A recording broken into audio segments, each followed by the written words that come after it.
Hello प्यारे बच्चों, good morning. कैसे हैं आप सब? टॉप ऑफ द वर्ल्ड यानी बहुत को सभी बच्चे हैप्पी हैं, स्वस्थ हैं। यस। तो बेटा ये है आज की हमारी वर्कशीट। ये देखो, तो आपको पता ही होगा हमें पहले क्या करना होता है। सबसे पहले स्टूडेंट्स नेम यानी विद्यार्थी अपना नाम लिखेंगे। यहाँ लिखेंगे अपने कक्षा अध्यापक का नाम। सभी बच्चे यहाँ है हमारी वर्कशीट नंबर 17। क्या डेट है? 27 नवंबर 2020। और ये हमारी विज्ञान की वर्कशीट है जो कक्षा 7 के बच्चों के लिए है। यहाँ सभी बच्चे अपना सेक्शन लिख लेंगे, ए बी या सी, जो भी आपका सेक्शन हो।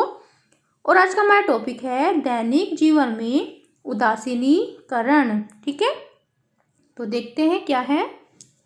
क्या कभी आप अधिक खाने के कारण अम्लता से पीड़ित हुए हैं? आप अपने परिवार के सदस्यों से भी पूछ सकते हैं। यह काफ़ी कष्टदायक होता है तथा यह हमारे आमाशय में अम्ल की आवश्यकता से अधिक मात्रा स्रावित होने से होता है। तो अम्ल क्या है, जरा सोचिए कि चींटी के काटने पर जलन क्यों होती है? ऐसा या तो किसी अम्ल या क्षार के कारण होता है। अपचन क्या है? हमारे आमाशय में हाइड्रोक्लोरिक अम्ल पाया जाता है, यानी जो हमारी आमाशय है उसमें कौन सा अम्ल पाया जाता है? हाइड्रोक्लोरिक अम्ल। यह भोजन के पाचन में सहायता करता है, परंतु अम्ल की अत्यधिक मात्रा से हमारे आमाशय में अपचन हो जाता है। फिर नेक्स्ट है चींटी का डंक। चींटी के डंक में फॉर्मिक अम्ल होता है। जब चींटी काटती है तो यह त्वचा में अम्लीय द्रव डाल देती है। तो यानी जब चींटी काटती है तो जलन होती है ना।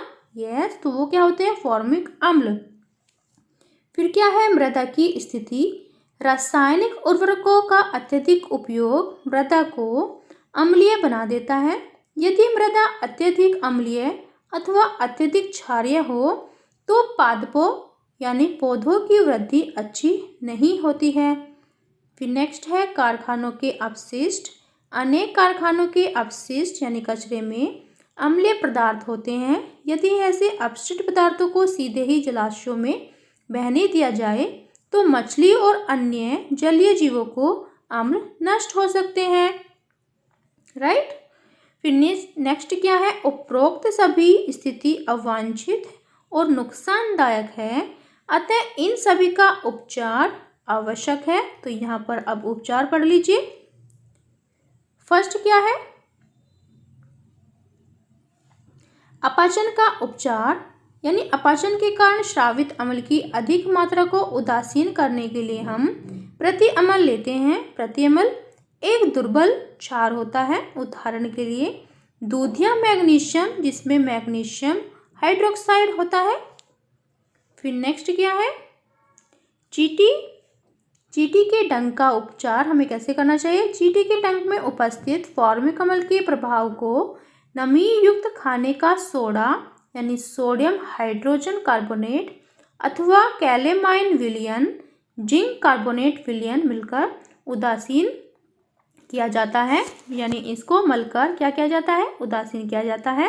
ये मृदु क्षार होते हैं। फिर नेक्स्ट क्या है? मृदा का उपचार। एक मृदा अम्लीय होती है तो उसे बिना बुझा हुआ चूना यानी कैल्शियम ऑक्साइड अथवा बुझा हुआ चूना कैल्शियम हाइड्रोक्साइड जैसे क्षारकों से उपचारित किया जाता है। यदि मृदा क्षारीय हो तो इसमें जैव पदार्थ मिलाए जाते हैं और जैव पदार्थ मृदा में अम्ल निर्मुक्त करते हैं जो उसकी क्षारीय प्रकृति को उदासीन कर देते हैं। फिर नेक्स्ट क्या है? कारखानों के अपशिष्ट का उपचार। कारखानों के अपशिष्ट यानी कचरे को जलाशयों में विसर्जित करने से पहले क्षारीय पदार्थ मिलाकर उदासीन किया जाता है। तो ये हमने पढ़ लिए हैं। अब देखते हैं आज के हमारे क्वेश्चन क्या है। क्वेश्चन नंबर हमारा फर्स्ट क्या है? अपचन से आप क्या समझते हैं? अपचन, तो इसका आंसर कहाँ पर है देख लेते हैं। यहाँ देखिए क्वेश्चन नंबर फर्स्ट, अपचन। हमारे आमाशय में हाइड्रोक्लोरिक अम्ल पाया जाता है।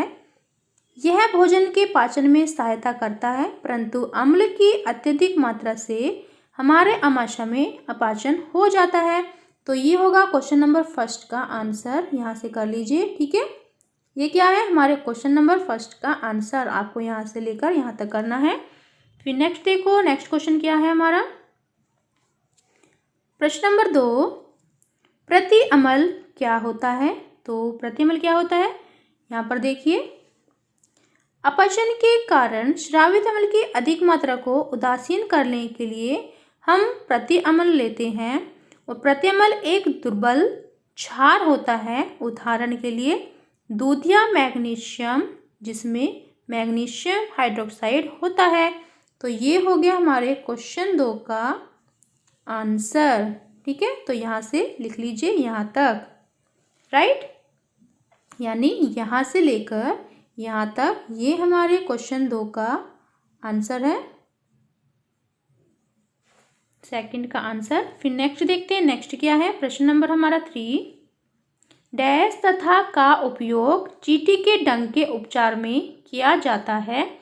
तो इसका आंसर अभी अभी हमने पढ़ा है, यहाँ पर देखिए, यानी खाने का सोडा और कैलेमाइन विलयन यानी जिंक कार्बोनेट विलयन को मलकर उदासीन किया जाता है। तो ये हमारे क्वेश्चन नंबर 3 आंसर होगा, यानी खाने का सोडा और कैलेमाइन विलयन यानी जिंक कार्बोनेट विलयन। ठीक है, तो हम यहाँ लिख लेंगे। फिर नेक्स्ट देखो, क्वेश्चन नंबर 4 क्या है, आप क्षारीय मृदा को किस प्रकार उपचारित करेंगे? तो इसका भी हमने अभी भी पढ़ा है। क्षारीय मृदा कहाँ पर है, ये देखिए, यहाँ पर देख लीजिए, यदि मृदा क्षारीय हो तो इसमें जैव पदार्थ मिलाए जाते हैं। जैव पदार्थ मृदा में अम्ल निर्मुक्त करते हैं, जो उसकी क्षारीय प्रकृति को उदासीन कर देते हैं। ठीक है, तो ये हमारे क्वेश्चन 4 का आंसर, यहाँ से यहाँ तक लिख लीजिए, राइट। तो बेटा ये थी आज की हमारी वर्कशीट। इसके आंसर आपको सभी को वर्कशीट में मिल ही गए हैं। फिर है कोविड के संदर्भ में उचित व्यवहार संबंधी संदेश। नियमित रूप से अपने हाथों को साबुन और पानी से धोइए। तो सभी बच्चे इसका वर्कशीट का रिप्लाई करेंगे और वीडियो को लाइक कीजिए, शेयर कीजिए और सब्सक्राइब कीजिए। तो आज के लिए धन्यवाद, मिलते हैं कल नई वर्कशीट के साथ। आपका दिन शुभ हो। Have a nice day. Bye bye बेटा।